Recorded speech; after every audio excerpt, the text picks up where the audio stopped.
दोनों टाटा। लंबी छुट्टी के बाद अब चलते हैं अपनी ड्यूटी पे। जय श्री राम। मेरा नाम है आशु।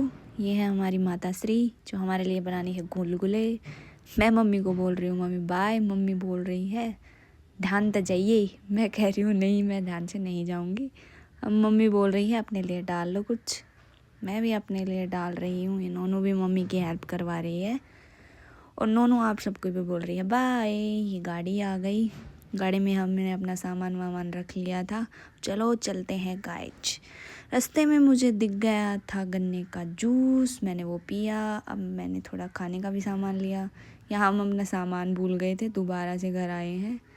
ये देखो ये मेरी गाड़ी आ गई है। घर वालों को इतनी खुशी हो रही है मुझे बस में बिठा के, देखो कितने खुश हो रहे हैं। चलो गाइज मिलते हैं आपको नेक्स्ट मिनी ब्लॉग में। तब तक के लिए जय Shri Ram and like and subscribe my YouTube channel. Okay bye guys.